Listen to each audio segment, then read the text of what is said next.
to earn medical expenses for my 6-year-old autistic son. My wife Anna took on the high-risk job of river dredging through my brother Brandon's introduction.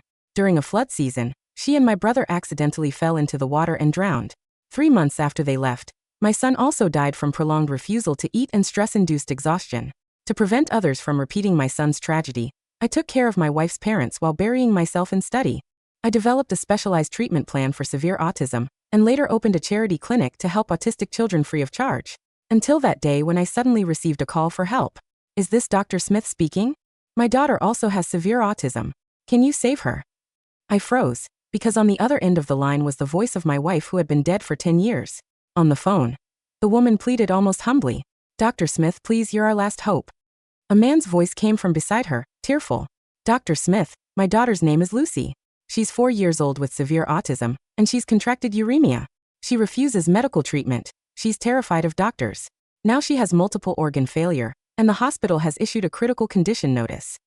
We've asked everywhere. In the whole country, only you can save her. I'd received no less than 100 such calls in 10 years. My charity clinic was the last lifeline for countless families with autistic children. Every time, my answer had been yes, and I never charged a penny. But this time, suppressing the chill rising from my very bones, I interrupted her directly. The child's name, age, and parents' names. The phone went quiet for a moment before the woman spoke. The child's name is Lucy. She's 4 years old.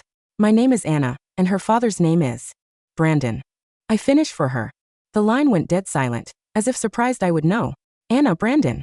These two names, after 10 years, stabbed viciously into my heart once again. I felt instantly transported back to that funeral 10 years ago. The venue was packed with people. The coffin sat beside an open grave as people stood in silence, holding black umbrellas. Anna's mother collapsed on the coffin, crying until she could barely breathe. Anna, my daughter, how could you die? Anna's father stood beside her, eyes red, supporting her, his voice trembling. Don't cry, don't cry. Let Anna leave this world in peace. Several relatives reached out to pull Anna's mother back, some offering tissues, some patting her back, murmuring, I'm so sorry for your loss. I stood to the side holding 3-year-old Lorne, feeling completely hollowed out. Lorne, uncomfortable from my tight grip, patted my face with his small hand. Daddy hurts. Anna's voice took on a tentative tone.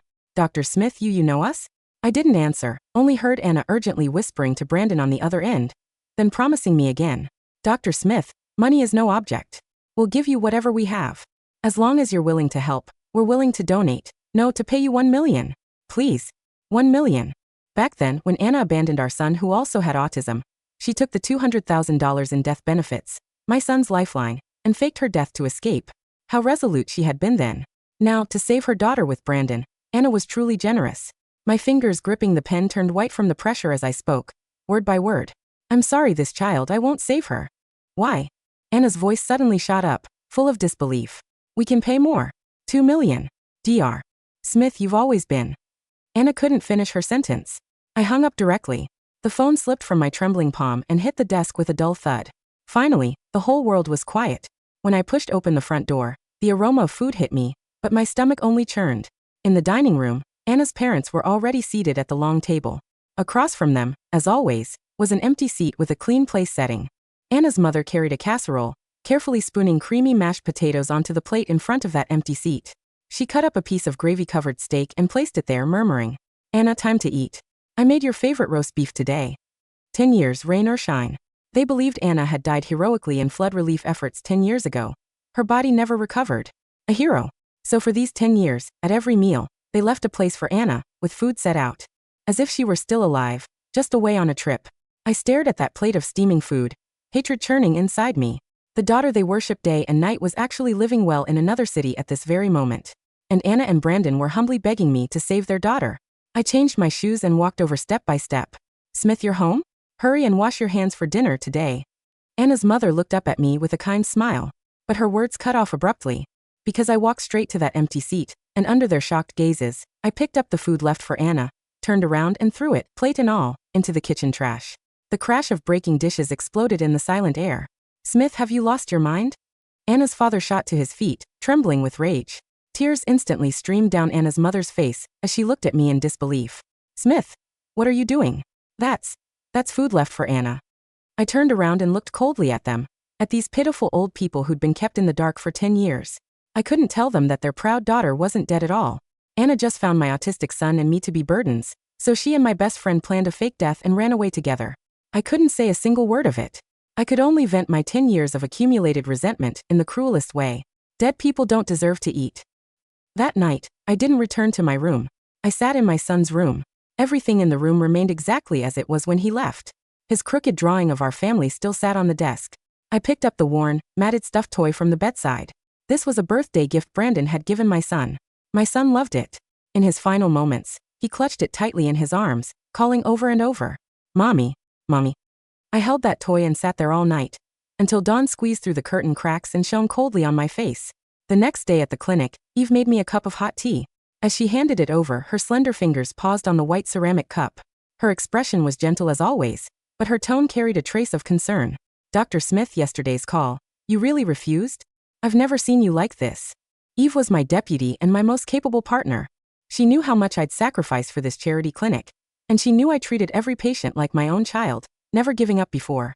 I picked up the teacup without answering. The warm liquid slid down my throat, but couldn't warm that frozen heart. "Take it slow. There's always hope." Seeing my pale face, Eve habitually tried to comfort me. I forced a slight smile in response. Hope. My hope died 10 years ago. Before I could speak, the office door burst open. A young rehabilitation therapist rushed in frantically. "Dr. Smith, Miss Eve, something's wrong. Someone's kneeling outside." Eve and I exchanged glances and immediately headed out. The afternoon sun was vicious as fire, baking the ground until white heat rose from it. Outside the clinic entrance, a large crowd had gathered, mostly parents picking up their children. In the center of the crowd, a woman knelt upright on the scorching cement. Behind her stood a man, helplessly holding a child, his face full of anxiety. It was them, Anna and Brandon. I put on a mask and slowly walked through the crowd to stand before them. "Dr. Smith, you're finally willing to see us." The moment Anna saw me, she crawled forward on her knees 2 steps, crying, her voice pitiful. "Please save my daughter. As long as you're willing to help, we'll give you any amount of money." Brandon also chimed in with red-rimmed eyes and a hoarse voice. "Dr. Smith, we've asked around. Only you can save her. Please have mercy." My gaze fell on the child in their arms. Lucy. She wore soft, comfortable cotton clothes. Her face was pale, but she still showed signs of careful nurturing. Her features resembled Anna's. But my son Lorne, when he died, he wore faded old clothes, washed until they were white. He was so thin he was just bones. His tiny body curled in my arms, his last weak breath still stubbornly calling for the woman who'd abandoned him. "Mommy." My heart felt like someone had torn it open with a dull blade, blood pouring out, the pain almost making me unable to stand. The surrounding parents began whispering. "Dr. Smith has always been so soft-hearted, why this time?" "Right, what a pitiful child. They've been kneeling here so long." I took a deep breath, suppressing the metallic taste rising in my throat. Under everyone's puzzled gazes, I looked down at Anna kneeling on the ground and said coldly, "Stop dreaming. I'll save anyone else, but not this child." The moment those words fell, the entire scene went dead silent. Anna, kneeling on the ground, jerked her head up, her eyes full of disbelief. Brandon behind her also froze, his lips trembling, unable to speak. "Why?" Anna's voice shook. "Dr. Smith, how have we offended you? As long as you save the child, money is no problem. 1 million. No, 5 million. We'll transfer it to you right now." She thought I was demanding a higher treatment fee. The surrounding parents exploded in discussion, voices surging like a tide. 5 million. Why won't Dr. Smith agree? Exactly. Dr. Smith never charges us anything to treat our children. What's wrong today? Still, you can't gamble with a child's life. These people who had once received my kindness now looked at me with reproach. I ignored them, my gaze still coldly fixed on Anna's face. Seeing me unmoved, Anna seemed to have all her strength drained. She collapsed to the ground crying, her voice shrill. "You have no heart. How can you be so cruel? She's just a child. You're refusing to save her. This is murder." Brandon also stepped forward with red eyes, pointing at my nose and roaring. "Do you have any medical ethics at all? We came seeking medical help, not charity. If you won't save her, we'll call the police." He actually pulled out his phone and dialed emergency services. Soon, a police car came roaring up. 2 officers listened to Brandon's embellished accusations, looked at Anna crying her heart out on the ground, and finally approached me with difficulty. "Dr. Smith, is it?" Given this situation, Eve immediately stepped forward, blocking me, calmly presenting the clinic's charity certification documents. "Officers, we're a charity organization. All assistance is voluntary and doesn't fall under medical dispute jurisdiction." The police looked at the documents and immediately understood. They sighed and shrugged at Anna and Brandon. "We can't get involved in this. Providing help is a favor, not an obligation. We can't force it. With their last hope shattered, Anna's face instantly turned deathly pale. In the deathly silence, I suddenly let out a low laugh. I walked back in front of Anna and looked at that face, both familiar and strange, asking word by word, "Anna, do you really not know why I won't save your daughter?" Under her incredulous gaze, I slowly pulled down my mask. The afternoon sun was a physical weight, baking the dusty asphalt of the clinic's courtyard. The hum of the crowd, the murmurs of pity, the quiet judgments of parents who had once looked at me as a savior, swirled in the thick, dry air. I reached up, my fingers steady and cold, hooked behind my ears. Slowly, I pulled the light blue surgical mask down, letting it hang around my neck. The silence that followed was not sudden. It was a slow, curdling freeze that crept across the space between us. Anna's breath hitched. Her tears, which had been flowing with such practiced, pitiful ease, stopped mid-trail on her dusty cheeks. Her lips parted, but no sound came out. She looked at me, her eyes widening until the whites showed all around her pupils, as if she were looking at a corpse that had just stood up from its shroud. Behind her, Brandon's phone slipped from his hand. It hit the concrete with a sharp plastic crack, the screen splintering into a spiderweb of light. He staggered back a half step, his face draining of color until he looked as gray as the cement beneath his boots. Andrew. Anna's voice was a dry, broken rattle. "Andrew," Brandon whispered, his hands trembling as they clutched the 4-year-old girl, Lucy, tighter against his chest. How are you? How am I alive?" I finished for him, my voice smooth, quiet, and entirely devoid of the warmth I usually use with my patients. "Or perhaps you're wondering how the broken, desperate husband you left behind 10 years ago became the director of the country's leading autism charity." The surrounding parents, who had been whispering in disapproval of my cruelty, fell into a confused hush. They looked between me, their beloved Dr. Smith, Andrew Smith, and the kneeling, terrified couple. "Dr. Smith," one of the mothers, Mrs. Zhao, murmured. Do you know these people?" "I do," I said, not taking my eyes off Anna's frozen face. "Though for 10 years, I believed they were at the bottom of the regional river, drowned while trying to earn money for my late son's medical treatment." Anna's body began to shake. She reached out, her fingers clawing at the hot ground, trying to find purchase, trying to find a way to crawl backward. "Andrew, please, we had no choice." "No choice." I took a step toward her. The crowd parted instantly, sensing the raw quiet fury radiating from my skin. 10 years ago, my son Lorne was 3 years old. I said, my voice echoing in the silent courtyard. He had severe nonverbal autism. He was terrified of the dark, terrified of loud noises, and could only eat food that had been prepared in a very specific way. He needed therapy that cost thousands of dollars a month, money we didn't have. I looked at Brandon, who was now sweating profusely, his eyes darting around the courtyard as if looking for an escape route. "My brother Brandon came to us," I continued, each word a slow, deliberate drop of acid. "He said he had a high-paying, high-risk job dredging the local river. During the flood season, he offered to get Anna a position. I begged her not to go. I told her we would find another way, but she insisted. She said she was doing it for our son." A soft sob escaped Anna's throat, but I didn't stop. A week later, a call came. The river had surged. The boat had overturned. Wife and my brother were swept away by the current. Their bodies were never found. I leaned down slightly, looking into her hollow eyes. "The state declared you dead. The insurance company paid out a double accidental death benefit of $200,000. But when I went to the bank to retrieve it to pay for Lorne's emergency therapy, the account had been cleared out. Every single penny was gone." The crowd gasped. Several of the parents turned their gazes onto Anna and Brandon, their pity instantly turning into sharp, biting disgust. "Lorne didn't understand why his mother was gone," I said, my voice cracking slightly, though my eyes remained dry. "For 3 months he sat by the front door. He refused to eat. He wouldn't drink. Every time I tried to hold him, he would scream, clutching the stuffed toy Brandon had given him, crying for Mommy. He withered away until he was nothing but skin and bones. He died in my arms, his heart failing from pure, prolonged stress and starvation." I straightened up, looking down at them as they cowered on the asphalt. "And all the while, you two were living in another province using my son's life-saving insurance money to build a new life together." "Andrew, please," Anna cried, her hands flying to her face as she sobbed hysterically. "I was young. I was terrified. Lorne's condition was driving me crazy. I couldn't handle the screaming, the constant care, the feeling that my life was over. Brandon was the only one who understood me, offered me a way out. A way out? I asked quietly. So you took my son's life as the price for your freedom? We didn't think he would die. Brandon yelled, his voice cracking with a mixture of terror and defensive rage. We thought you'd take care of him. You were always the patient one, Andrew. You were the one who loved him. We just wanted to be together. Is it a crime to want to be happy? Yes, Brandon, I said, my voice dropping to a deadly whisper. When you steal a dying child's medical fund to buy your happiness, it is indeed a crime. Before Brandon could reply, the sound of a vehicle door slamming echoed from the street. A taxi had pulled up to the curb. From the back seat, an elderly man and woman stepped out, supported by walking sticks. It was Anna's parents. In my previous life, and for the past 10 years of this one, I had taken care of them.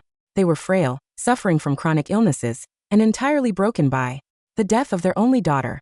I had bought their groceries, paid for their medications, and spent every major holiday sitting at their table, watching them set an empty plate for the daughter they believed was a hero. I had called them 20 minutes ago, before stepping out of the clinic. I had told them only one thing: come to the clinic. I have found something of Anna's. They had come, expecting a relic, a diary, or perhaps some old photos. Instead, as they pushed through the crowd, their eyes fell on the woman kneeling on the ground. Anna. The walking stick slipped from Anna's mother's hand, clattering against the concrete. She stumbled forward, her wrinkled face contorted in a mixture of confusion and sheer, unbelieving shock. Smith, what is this? Who is that woman? Anna froze.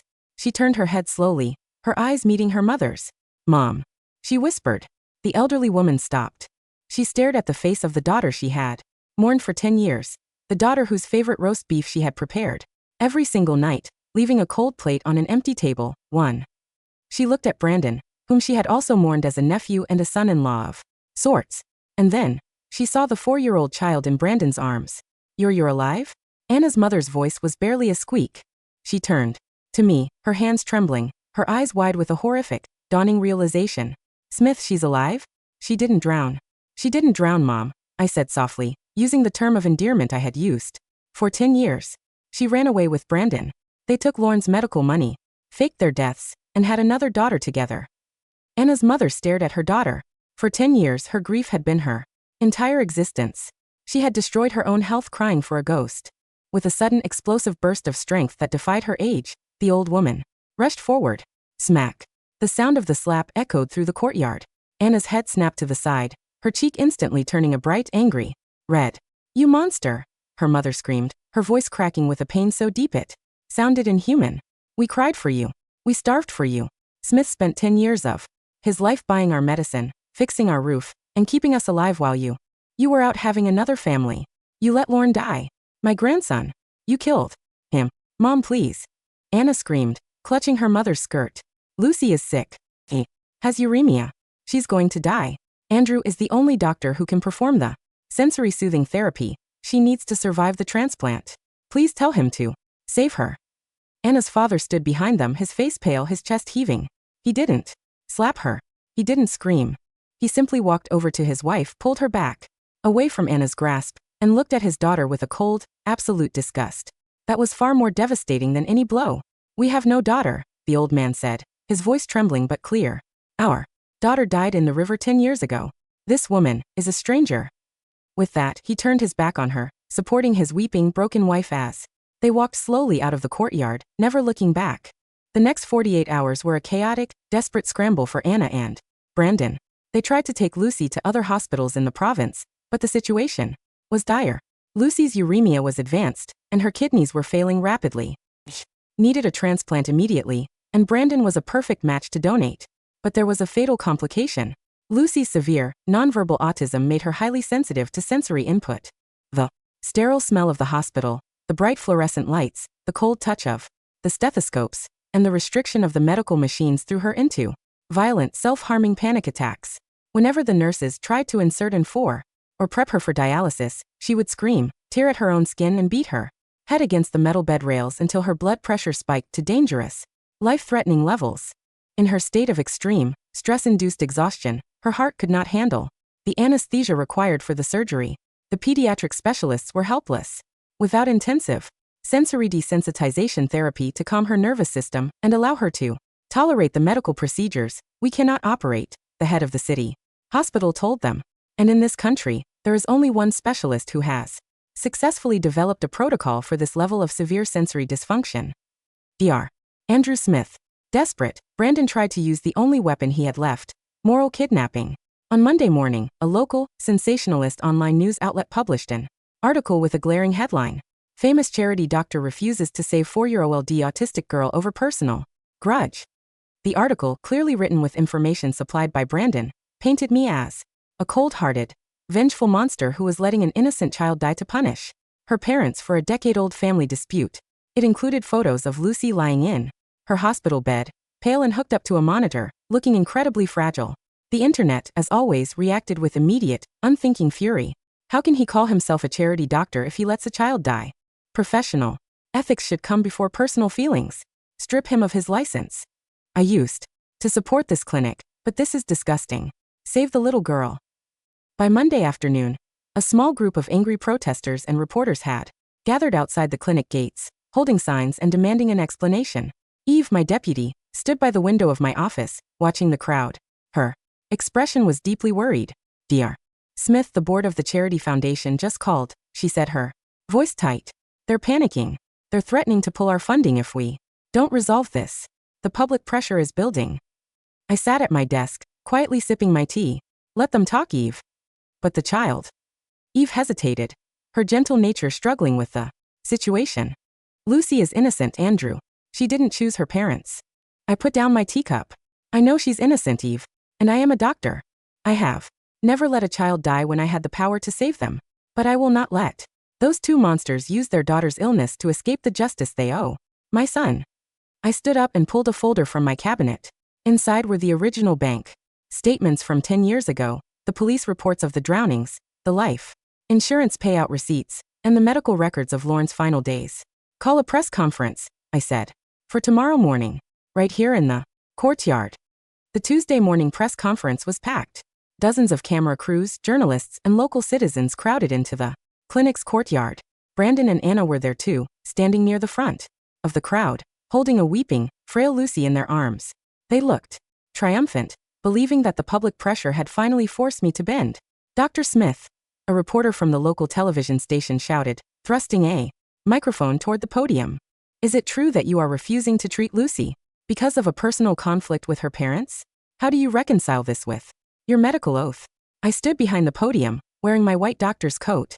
I looked calm, serene, and entirely untroubled by the hostile energy in the room. I have called this press conference to address those very questions, I said, my voice carrying clearly through the speaker system. First, let us look at the personal conflict the parents have referred to. I tapped the remote control in my hand. The large projection screen behind me flickered to life. Instead of medical slides, it showed a series of old, official documents. 10 years ago, the woman standing before you, Anna, and the man beside her, Brandon, were declared dead by the state after a tragic river accident. I explained, my voice steady and cold. Here is the official death certificate. And here is the insurance payout receipt for $200,000, issued to me as the surviving spouse to pay for our autistic son's medical treatment. I tapped the remote again. The screen showed a bank ledger, highlighting a massive, single withdrawal of $200,000, dated just 24 hours after the insurance payout was deposited. The account was cleared out via a forged signature, I said.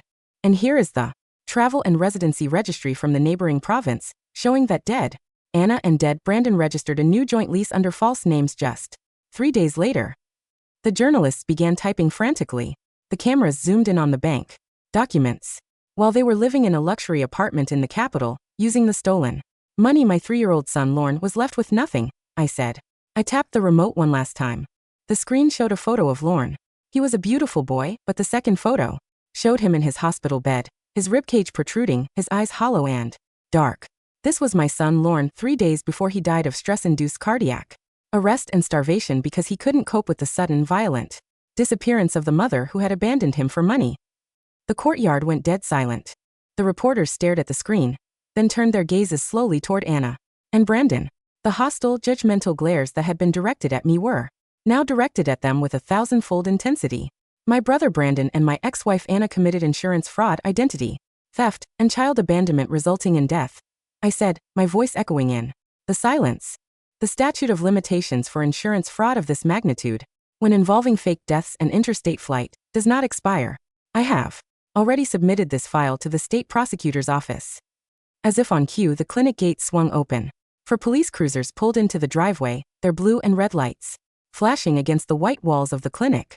6 uniformed officers and 2 plainclothes detectives stepped out, walking directly through the crowd toward Anna and Brandon. Anna Smith, Brandon Smith, the lead detective said, pulling out a warrant.